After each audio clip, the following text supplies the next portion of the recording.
Let me ask you something. What happens when the largest invasion fleet ever assembled in Asia, carrying 40,000 Mongol and Korean warriors who have conquered half the known world, lands on the shores of Japan to face samurai who have never fought anyone but each other? What happens when composite bows that can punch through armor at 200 yards meet warriors trained in individual combat and honor duels? What happens when the greatest military machine in history, fresh off destroying the Song dynasty and subjugating Korea, meets an island nation that's been isolated for centuries, fighting its own civil wars, completely unprepared for what's coming? The answer came in November 1274, on the beaches and fields of northern Kyushu, in a series of desperate engagements that culminated at a place called Torikai-Gata.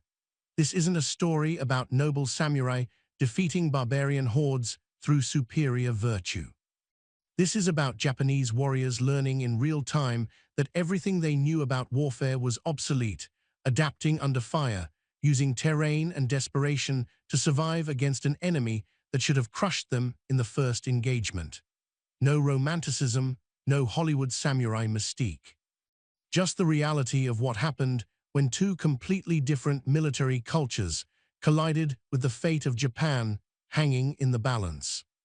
If this story teaches you something new, if you walk away understanding the Mongol invasions of Japan better than you did 10 minutes ago, hit that like button and drop a comment. We are here for real history, the kind that doesn't simplify or sanitize.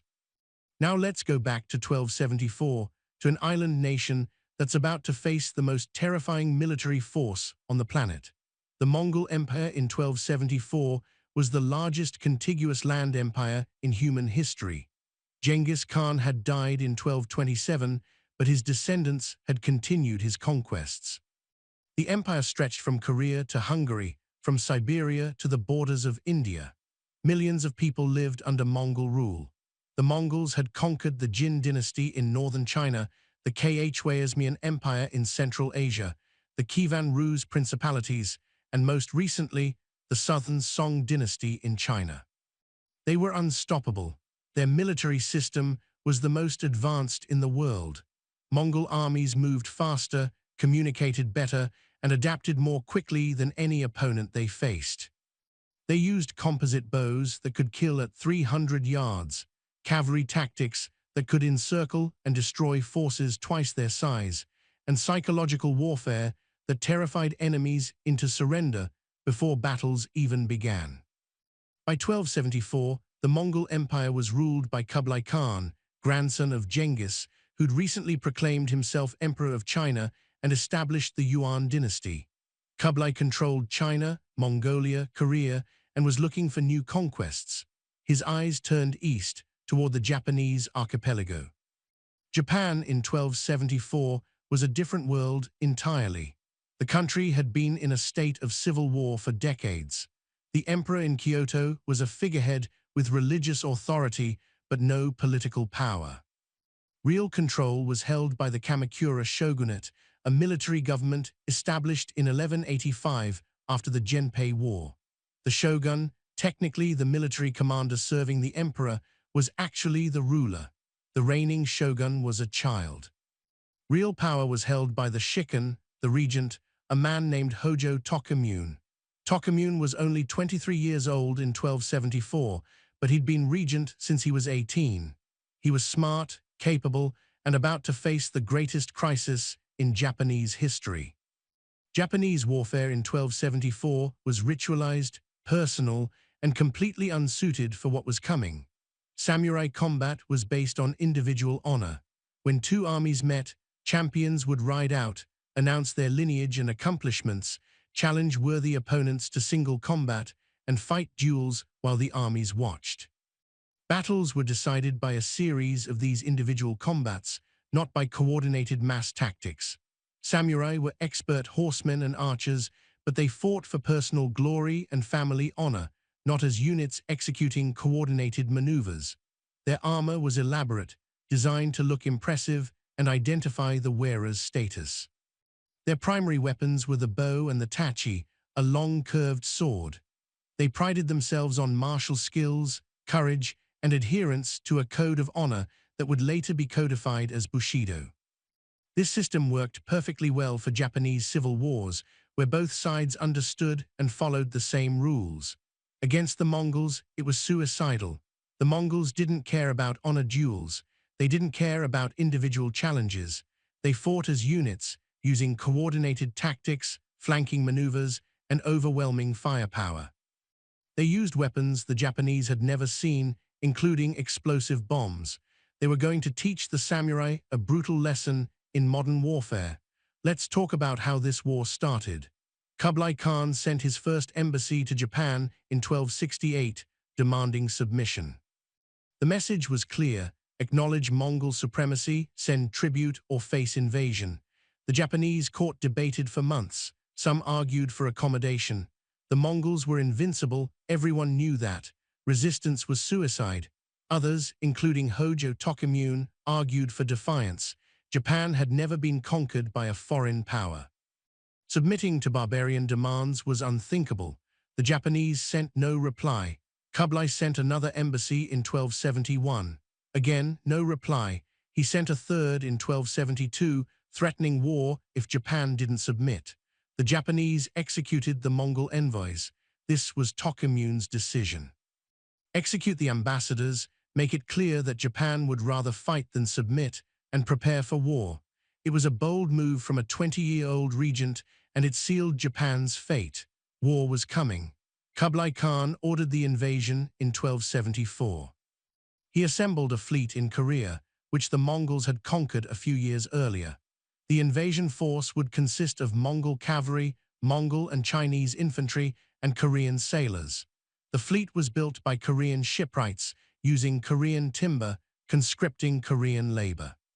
The Koreans didn't want this war, but they were subjects of the Mongol Empire. They had no choice.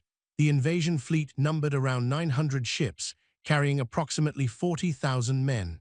This included 15,000 Mongol and Chinese troops and 25,000 Korean soldiers and sailors. The ships were a mix of large Chinese-style junks and smaller Korean vessels. They carried horses for the Mongol cavalry, siege equipment, supplies, and weapons the Japanese had never encountered. The invasion plan was straightforward.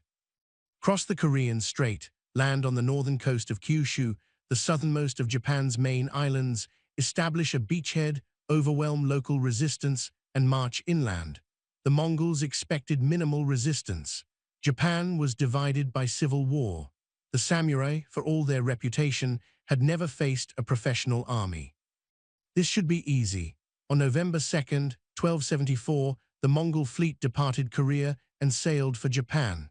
The crossing took several days, but the sea was relatively calm.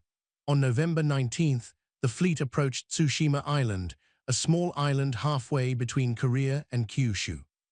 Tsushima was defended by about 80 samurai under a commander named So Sukekuni. When So saw the Mongol fleet, hundreds of ships covering the horizon, he knew he was looking at his death, but he also knew his duty. Delay the invaders, buy time for Kyushu to prepare, die with honor. So and his 80 samurai rode out to meet the Mongol landing force. It was a massacre. The Mongols landed thousands of troops, formed disciplined units, and advanced in formation. The samurai charged, expecting individual combat. Instead, they were met with massed archery. Mongol composite bows fired in volleys, not individual shots. Arrows came in clouds, not one at a time. The samurai armor, designed to stop individual arrows from medium range, was penetrated by multiple impacts from short range. Horses were killed. Riders were shot down before they could close. So Sukekuni and all 80 of his samurai were killed in a matter of hours. The Mongols captured Tsushima, slaughtered or enslaved the civilian population, and used the island as a staging point. A few days later, they did the same to Iki Island, another small island closer to Kyushu. The garrison at Iki, about 100 samurai, resisted and were annihilated. Now the Mongols had a clear path to Kyushu. The samurai on Kyushu had received some warning. Refugees from Tsushima had escaped in fishing boats, bringing news of the invasion.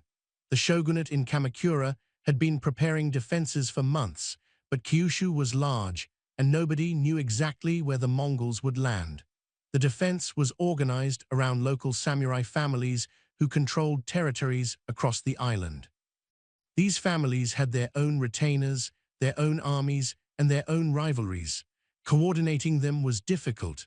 The Mongol fleet approached the coast of Kyushu on November 19th and 20th, 1274. The primary landing was at Hakata Bay, a large natural harbor on the northern coast. Hakata was the main port city in northern Kyushu, a commercial center, relatively wealthy and undefended. The Mongols landed thousands of troops and immediately established a beachhead. The initial Japanese response was chaotic. Local samurai forces from nearby territories rode to meet the invaders, but they arrived piecemeal, uncoordinated, each unit acting independently. This played directly into Mongol strengths. The Mongols didn't scatter to fight individual duels. They formed up, advanced in disciplined units, and destroyed the Japanese forces one by one. Let's talk about what this fighting actually looked like. A samurai would ride forward, shout his name and lineage, challenge an enemy warrior to combat. The Mongols would ignore him and shoot him with dozens of arrows from multiple directions simultaneously. If the samurai survived the arrow storm and closed the distance, he'd find himself facing not one opponent, but a coordinated unit fighting as a group, supported by archers and infantry with polearms. Samurai swords and personal combat skills were useless against this. The Mongols used weapons the Japanese had never seen. They had crossbows, not common in Japan, which could punch through armor at close range. They had polearms designed for formation fighting, not individual dueling, and they had bombs. These were ceramic or iron shells filled with gunpowder, with a fuse that was lit and then thrown or launched from catapults. When they exploded, they created noise, fire, and shrapnel that killed or terrified horses. The Japanese had no experience with explosives. The first time a bomb went off near a group of samurai, their horses panicked and bolted. This wasn't cowardice. This was animals reacting to a sound and sensation they'd never encountered.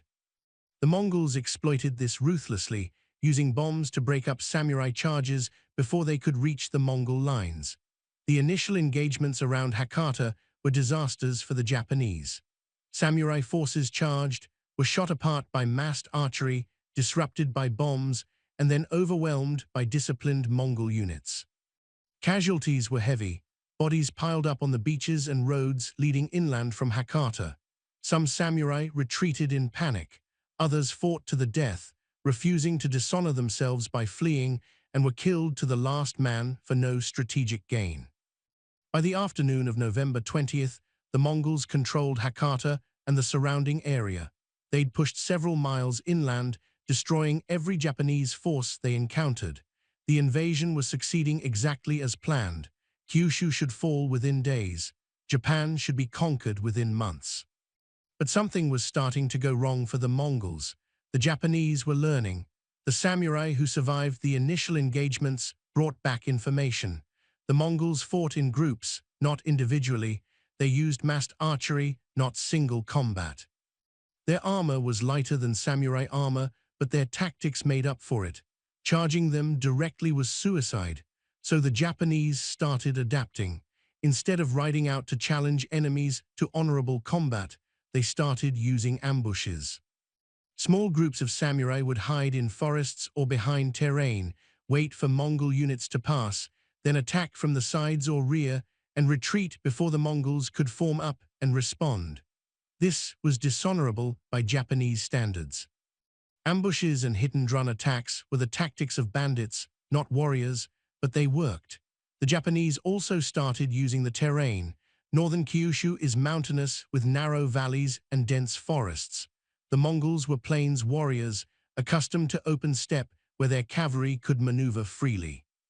In the broken terrain of Kyushu, their mobility advantage was reduced.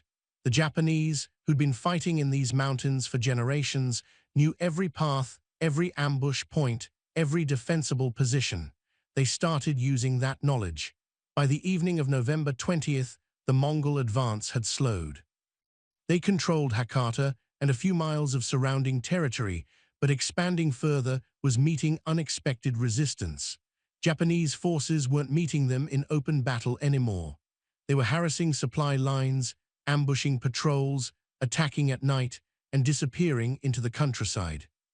The Mongols were taking casualties from an enemy they couldn't pin down and decisively defeat. The Mongol commanders held a council. They'd achieved their initial objectives. They'd landed successfully, established a beachhead, defeated the local forces in open combat, but they hadn't destroyed Japanese resistance. The enemy was still fighting, still dangerous, and adapting to Mongol tactics faster than expected. The fleet was anchored in Hakata Bay, exposed to weather and potential Japanese attack. Supplies were limited. They'd brought enough for a short campaign, expecting quick victory. If this turned into a prolonged fight, logistics became a problem. Some commanders argued for pushing inland immediately before the Japanese could organize a stronger defense. Others argued for consolidating the beachhead, bringing more supplies from Korea, and launching a larger offensive. While the Mongols debated, the Japanese were organizing. Hojo Tokimune, back in Kamakura, had ordered every samurai family in Kyushu to mobilize. Reinforcements were arriving from across the island, converging on the area around Hakata. The Japanese were still outnumbered, still outmatched in open combat, but they were no longer scattered and panicked. They were forming an actual defensive strategy. On November 21st, the second day of fighting, the Mongols attempted to expand their perimeter. They sent columns inland, trying to secure more territory and engage the Japanese forces they knew were gathering. This is where the Battle of Torikai-Gata begins. Torikai-Gata was a plain or field a few miles inland from Hakata. The exact location is disputed by historians, but it was apparently open ground suitable for cavalry operations, which the Mongols preferred. A large Mongol force, several thousand men including cavalry, infantry, and archers, advanced toward Torikai-Gata, where Japanese forces had assembled. The Japanese force was a coalition of samurai families from across Kyushu, perhaps 3,000 to 5,000 men, commanded by various local lords. There was no unified command structure. Each lord commanded his own retainers. Coordination was loose at best. This should have been another Mongol victory. They had superior tactics, better coordination, and more combat experience. But the Japanese had spent the last 24 hours learning painful lessons. They weren't going to charge headlong into Mongol formations anymore. The battle opened with the Mongols advancing in formation, cavalry on the flanks, infantry in the center, archers behind ready to provide supporting fire. The Japanese didn't charge. They held their ground, using a low ridge and scattered trees as cover. When the Mongol cavalry tried to flank, Japanese archers, dismounted and using terrain for protection, shot at them from cover. This wasn't the devastating massed volley fire the Mongols used, but it was effective enough to disrupt the cavalry charge. The Mongol cavalry pulled back, regrouped, and tried a different approach. They sent infantry forward to engage the Japanese center, while cavalry circled wider to get behind the Japanese position. The Japanese responded by splitting their forces, some engaging the Mongol infantry, others moving to counter the flanking cavalry. The fighting became fragmented, breaking down into dozens of small engagements across the field. This played to Japanese strengths. In small unit combat, individual samurai skill mattered. A samurai on horseback with a bow could outfight a Mongol in single combat. The Mongols were better at coordinated unit tactics, but in broken, chaotic fighting where units got separated, that advantage diminished. The battle raged through the afternoon. Neither side could gain a decisive advantage. The Mongols would form up, advance, start to gain ground. Then Japanese counterattacks from unexpected directions would disrupt their formation and force them to regroup. The Japanese would push forward, drive the Mongols back, then get caught by Mongol archery or a cavalry charge and have to retreat. Casualties mounted on both sides. The Mongols lost hundreds of men. The Japanese lost hundreds of samurai, irreplaceable skilled warriors. Neither side was winning. Then the Mongols brought up their bombs. Mongol troops began hurling explosive devices into Japanese positions, creating chaos and terror. Horses panicked. Men were wounded by shrapnel. The noise and fire were overwhelming for warriors who'd never experienced anything like it. The Japanese lines started to waver. This was the moment the Mongols needed. They pressed forward, sensing the Japanese were about to break. A full cavalry charge, backed by infantry, pushing toward the shaken Japanese center. If it succeeded, the Japanese force would be routed, scattered, and destroyed in detail. But the Japanese didn't break. Individual samurai, seeing the charge coming, made desperate decisions. Some dismounted and used their horses as cover, shooting at the charging Mongols from behind their dead or dying mounts. Others charged directly into the Mongol cavalry, accepting death to disrupt the charge and buy time for others to retreat to better positions. Others led small groups in flanking attacks against the Mongol infantry, preventing them from supporting the cavalry. These weren't coordinated tactics. These were individual acts of courage by men who understood they were losing and chose to fight anyway. Enough of these individual actions, happening simultaneously across the battlefield, blunted the Mongol charge. The cavalry couldn't maintain momentum. The infantry couldn't advance. The Japanese line held barely. By late afternoon, both sides were exhausted. The Mongols pulled back to regroup. The Japanese, bloodied and shaken, held their positions but didn't pursue. Both armies stared at each other across a field covered with bodies, knowing that another major engagement would be catastrophic for whoever lost. The Mongol commanders faced a decision. They'd taken heavy casualties. The Japanese were still fighting, still organized, and showing no signs of surrender. The fleet was still anchored in Hakata Bay, vulnerable. Supplies were running low. It was late November, and storms were a constant threat in these waters. Some of the Korean sailors were warning that the weather was turning, that they needed to return to Korea before winter storms made the crossing impossible. The Mongols held another council. Some commanders wanted to press the attack, bring up more troops from the fleet, overwhelm the Japanese through sheer numbers. Others wanted to withdraw to the ships, resupply, and return in the spring with a larger force. The decision was complicated by reports from scouts that more Japanese reinforcements were arriving from the south and east. Every hour they delayed, the Japanese got stronger. Every hour they delayed, the weather got worse. At some point during the night of November 21st or early morning of November 22nd, the Mongol commanders decided to withdraw. This wasn't a rout. This was an organized tactical withdrawal. The Mongol forces pulled back to Hakata, then began embarking on their ships. The Japanese, exhausted and disorganized, didn't seriously contest the withdrawal. Some samurai harassed the Mongol rearguard, but there was no major engagement. By the evening of November 22nd, most of the Mongol invasion force was back on the ships. The fleet prepared to depart. Then that night or early the next morning, a storm hit. The chronicles call it a great storm, possibly a typhoon. The Mongol fleet, anchored in an exposed harbor, was devastated. Hundreds of ships were sunk, driven onto rocks, or capsized. Thousands of Mongol, Chinese, and Korean soldiers drowned. The survivors fled back to Korea in whatever ships remained seaworthy. Contemporary sources claim that up to 13,000 men were lost to the storm, though modern historians think that's an exaggeration. But even conservative estimates suggest thousands died. The invasion was over. The Mongols had landed, won most of their engagements, pushed inland, and then withdrawn in the face of unexpected resistance and deteriorating weather. The storm destroyed what was left of their fleet. They wouldn't return for 7 years.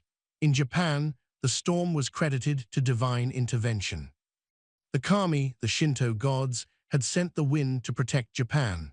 The storm became known as the kamikaze, the divine wind. This mythology would persist for centuries, eventually giving its name to the suicide pilots of World War II. But let's be clear about what actually happened. The Mongols withdrew before the storm hit.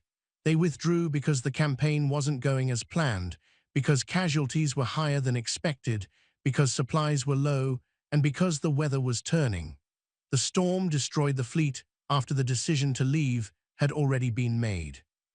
It prevented the Mongols from returning later that season, but it didn't drive them away. Japanese resistance drove them away. The storm just made sure they couldn't come back quickly. So what actually happened at Torikai-Gata and in the broader campaign, the Mongols landed with overwhelming force and superior tactics. They destroyed the initial Japanese resistance, captured Hakata, and pushed inland. Then they met organized resistance from samurai who'd learned from their initial defeats and started using terrain, ambushes, and desperation to counter Mongol advantages. At Torikai-Gata, a major engagement ended inconclusively, with both sides bloodied and exhausted. The Mongols, facing logistics problems, unexpected casualties, and worsening weather, withdrew. The storm destroyed their fleet and prevented an immediate return. The Japanese, through a combination of adaptation, terrain advantage, and sheer stubborn refusal to accept defeat, had survived the first Mongol invasion. Let's talk about the aftermath. The Mongols returned to Korea, having failed to conquer Japan, but having learned valuable lessons about Japanese defenses and tactics. Kublai Khan was not a man who accepted failure. He immediately ordered preparations for a second, larger invasion. The Japanese, for their part, understood how close they'd come to disaster. The Mongols had landed, defeated them repeatedly in open battle, and only withdrawn because of logistics and weather. If the Mongols returned with a larger force, better supplies, and better planning, Japan would fall. Hojo Tokimune ordered the construction of a massive defensive wall along the coast of Hakata Bay. This wall, built over the next several years, was several miles long and several meters high, designed to prevent enemy landings and provide fortified positions for defenders. It was one of the largest construction projects in medieval Japanese history. Samurai families were taxed and required to provide labor.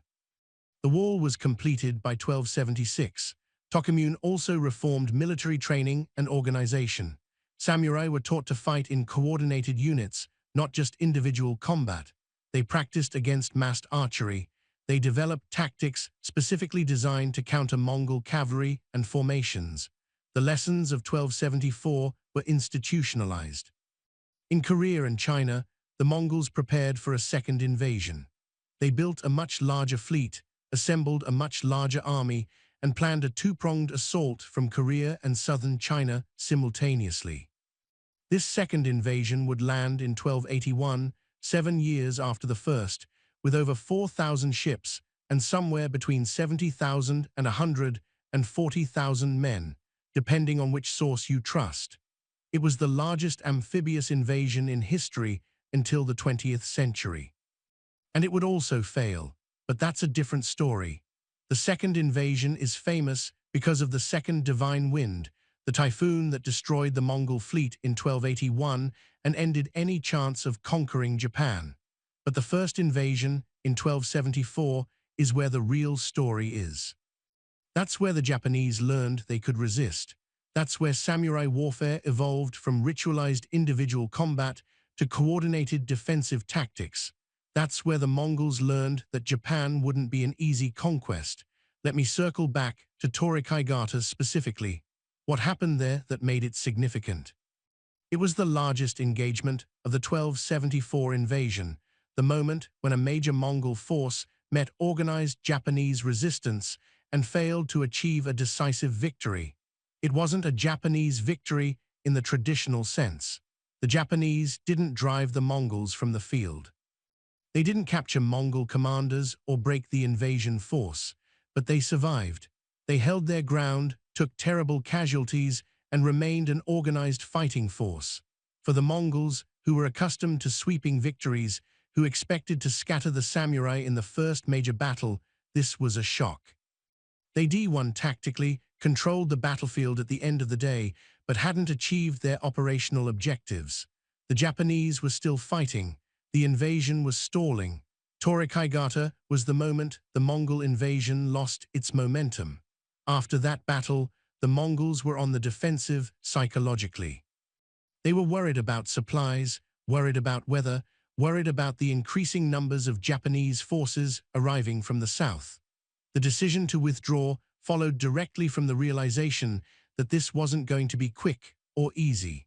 So why don't we hear more about Torikai-Gata in Western histories? Because it wasn't a decisive battle in the traditional sense. No one surrendered, no major city was captured or lost. The fighting was confused and inconclusive, and it was overshadowed by the storm that destroyed the fleet a few days later. The storm made a better story.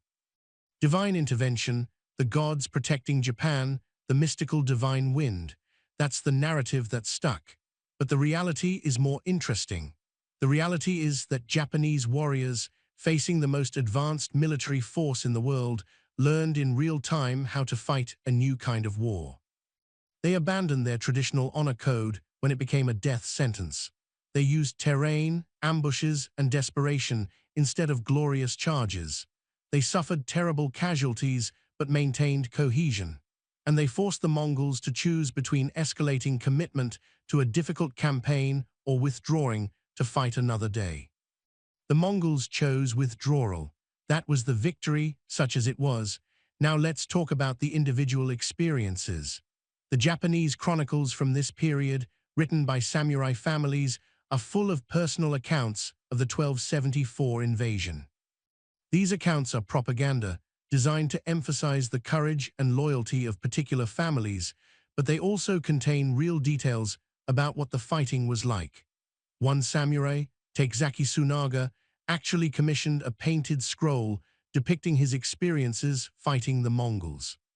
The scroll shows Mongol soldiers in formation, firing arrows in volleys, throwing bombs. It shows Takezaki charging alone, getting shot by multiple arrows, surviving through a combination of armor and luck. It shows the chaos of battle, horses falling, men dying, the confusion and terror. Takezaki's scroll is one of the most important primary sources for understanding what Mongol warfare looked like from the Japanese perspective. Another account describes a samurai named Shoni Kagesyuk, who led forces in the defense of Hakata. Kagesyuk organized ambushes and night raids against Mongol positions, tactics that were considered dishonorable but effective. After the war, he had to defend his actions to the shogunate, explaining that he'd done what was necessary to stop the invasion, even if it violated traditional warrior codes. He was ultimately vindicated, and his tactics became standard doctrine. These personal accounts reveal the psychological trauma of the invasion. Samurai were trained from childhood to value honor, courage, and individual glory. The Mongol invasion forced them to abandon those values to survive. Men who'd spent their lives preparing for honorable single combat found themselves hiding in forests, shooting at enemies from ambush, running away from battles they couldn't win. This created a cognitive dissonance that many struggled with for years afterward. Some samurai refused to adopt the new tactics and died honorably in suicidal charges. Others adapted and survived, but felt ashamed. The invasion forced Japanese warrior culture to evolve or die. For the Mongols and Koreans, the invasion was a frustrating failure. They de-assembled a massive fleet, crossed dangerous waters, landed successfully, won most of their engagements, and still failed to conquer the enemy. The Korean sailors and soldiers who'd been conscripted into this campaign against their will had suffered terribly. Thousands died in the storm. Survivors returned to Korea with horror stories about the sea voyage, the fighting, and the storm that destroyed the fleet. These stories discouraged future invasions, though Kublai Khan ignored them and ordered the second invasion anyway. The Chinese and Mongol soldiers had expected an easy campaign against a primitive island nation. Instead, they'd met fierce resistance, difficult terrain, and a storm that killed thousands. Some of the Mongol commanders reported back that Japan could be conquered, but it would require a much larger force and better logistics than they'd had in 1274. This information shaped the planning for the 1281 invasion, which brought over 100,000 men and better supplies. But the fundamental problem remained. Japan was an island nation, difficult to invade, with a warrior culture that fought ferociously when threatened. The Mongols could win battles, but conquering and holding the entire country would require a prolonged occupation that would drain resources needed elsewhere in the empire. Let's talk about why the Mongols failed in 1274 and why that matters. The Mongols had conquered vast territories in Asia and Europe using the same basic playbook. Invade with overwhelming force, win a decisive battle that breaks enemy resistance, capture the capital, install a puppet government, and move on. It worked against the Jin dynasty, the Song dynasty, the Khwarezmian Empire, and dozens of smaller kingdoms. It didn't work against Japan. Why? First, geography. Japan is an island. The Mongols were land-based power. Even their cavalry depended on continuous supply lines over land. Naval invasions require ships, sailors, and logistics that are fundamentally different from land campaigns.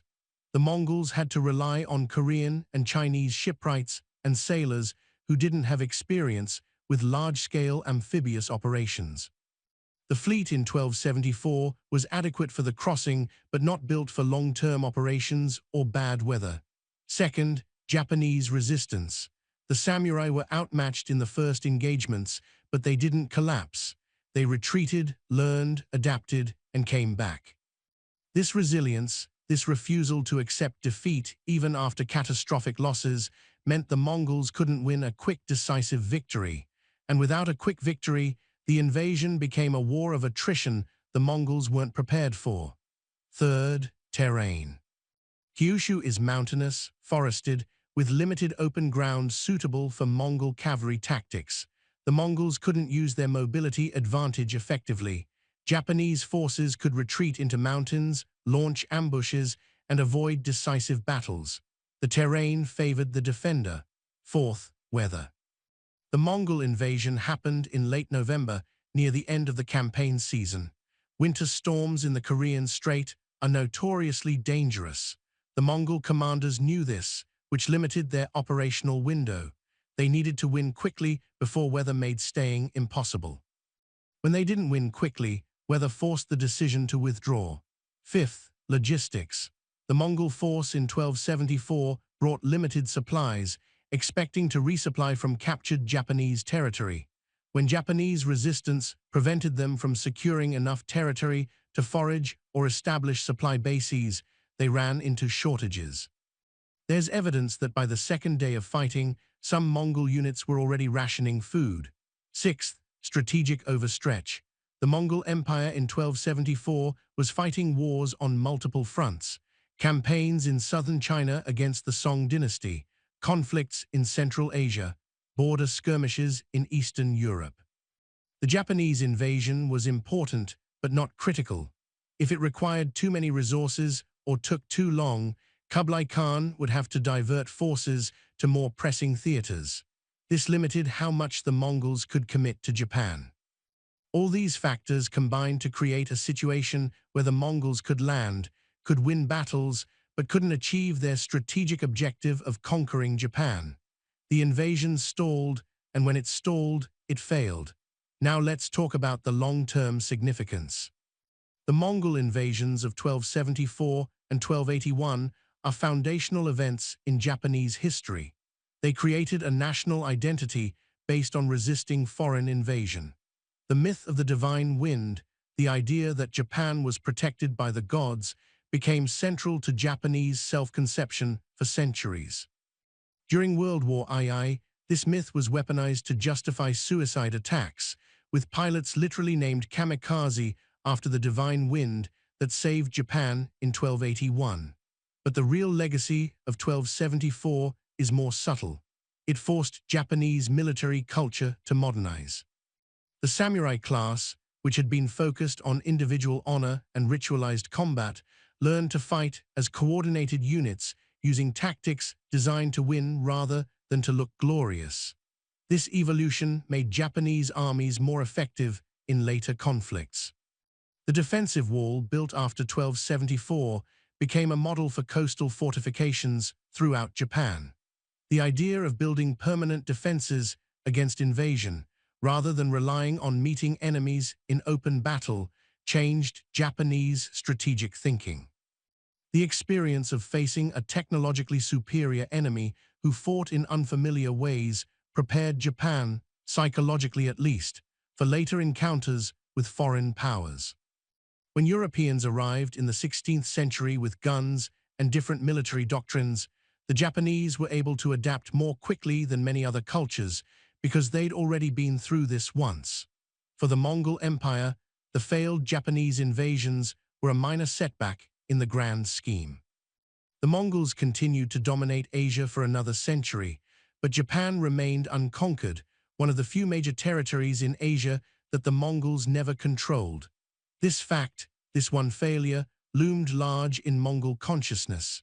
It suggested limits to Mongol power, limits that hadn't been apparent before. The failure to conquer Japan, combined with other setbacks in Southeast Asia and the Middle East, marked the end of Mongol expansion and the beginning of the empire's long, slow decline.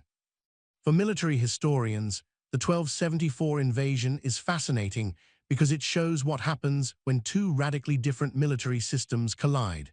The Mongols represented the cutting edge of 13th century military technology and tactics.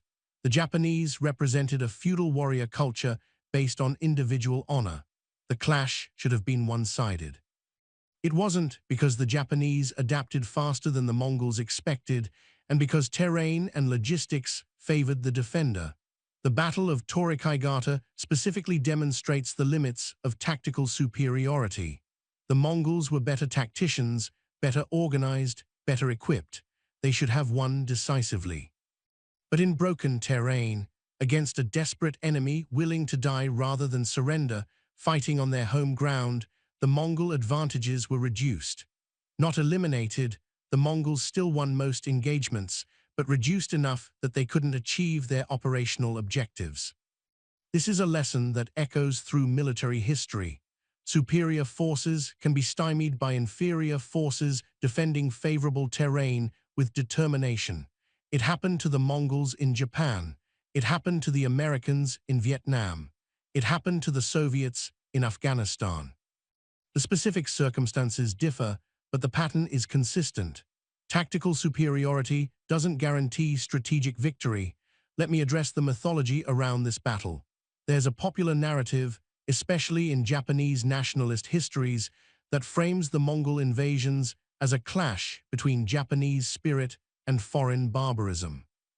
In this narrative, the brave samurai, through superior courage and moral purity, defeated the godless Mongols, and the divine wind confirmed Japan's special status as a land protected by the gods. This narrative is mostly bullshit. The Mongols weren't barbarians. They were the most sophisticated military force in the world, with advanced tactics, logistics, and technology. They'd conquered civilizations far more advanced than 13th century Japan. The samurai weren't mystical warriors with supernatural abilities. They were feudal cavalry, skilled in traditional warfare, but completely unprepared for the kind of war the Mongols fought. What actually happened was that a technologically inferior force, fighting on home terrain with the advantage of interior lines and motivated by existential fear, managed to survive long enough for logistics and weather to force the invaders to withdraw. That's not divine intervention. That's the reality of pre-modern warfare. The storm that destroyed the Mongol fleet was weather, not gods. Typhoons hit the Korean Strait regularly in late autumn. The Mongol commanders knew the risk, which is why they were worried about weather from the start. The storm was significant because it came at exactly the moment it could do maximum damage, when the fleet was loaded with troops trying to evacuate. But it was chance, not divine will. The real story is more interesting than the myth. The real story is about adaptation under pressure, about a warrior culture forced to evolve or die, about the limits of military power when facing a determined enemy on difficult terrain. That story doesn't need gods or mystical wind. It just needs recognition that humans under extreme stress can do extraordinary things. Okay, let's wrap this up. What actually happened at Torikai-Gata and in the 1274 Mongol invasion of Japan? The Mongols assembled the largest invasion fleet Asia had seen to that point and sailed to Japan with 40,000 men. They landed at Hakata Bay, crushed initial Japanese resistance, and pushed inland. The Japanese, learning quickly that their traditional tactics were suicide against Mongol formations, adapted. They used terrain, ambushes, and hit-and-run tactics. At Torikai-Gata, a large Mongol force met organized Japanese resistance in a major engagement that ended inconclusively. Both sides took heavy casualties. Neither achieved their objectives. The Mongols, facing logistics problems and worsening weather, withdrew to their ships and evacuated. A storm hit during the evacuation, destroying much of the fleet and killing thousands. The invasion failed. The Japanese survived. 7 years later, the Mongols returned with an even larger force and failed again, this time definitely because of a typhoon that destroyed the entire fleet. The myth of the divine wind was born, obscuring the reality that Japanese resistance, not divine intervention, had forced the Mongols to withdraw in 1274. The legacy of Torikai-Gata and the 1274 invasion is the evolution of Japanese warfare from ritualized individual combat to coordinated defensive tactics. It's the construction of the defensive wall at Hakata. It's the psychological impact of surviving the most powerful military force in the world. It's the foundation of Japanese national identity as a people who resist foreign conquest. And it's a case study in how inferior forces can survive against superior enemies through adaptation, terrain advantage, and refusal to surrender. If this story taught you something, if you understand the Mongol invasions of Japan better now, if you see the complexity beyond the myth of the divine wind, hit that like button and tell me in the comments. Tell me what you think about this battle. Tell me if you want more stories about military conflicts where the underdog survives through adaptation rather than divine intervention. Share this video if you think others should know what actually happened when the Mongols invaded Japan. Subscribe if you want more history that respects your intelligence, that doesn't rely on myths and simplifications, that tells you what happened and why it matters without the mystical nonsense. The Battle of Torikai-Gata happened. Thousands of samurai faced tens of thousands of Mongol warriors. The fighting was brutal, inconclusive, and tactically innovative. The Japanese survived. The Mongols withdrew. A storm finished what Japanese resistance had started. That's history, not divine wind, not mystical protection, not racial superiority. Just men fighting desperately on difficult terrain, learning as they fought, surviving when they should have been destroyed. That's the real story of how the samurai defeated the Mongols, not through superior virtue or divine favor, but through adaptation, terrain, and stubborn refusal to accept the inevitable. Thank you for watching. Remember this battle. Remember what it teaches about adaptation under pressure, about the limits of tactical superiority, about how geography and logistics can defeat the most powerful armies. Remember that myths are comforting, but reality is more interesting. See you in the next one.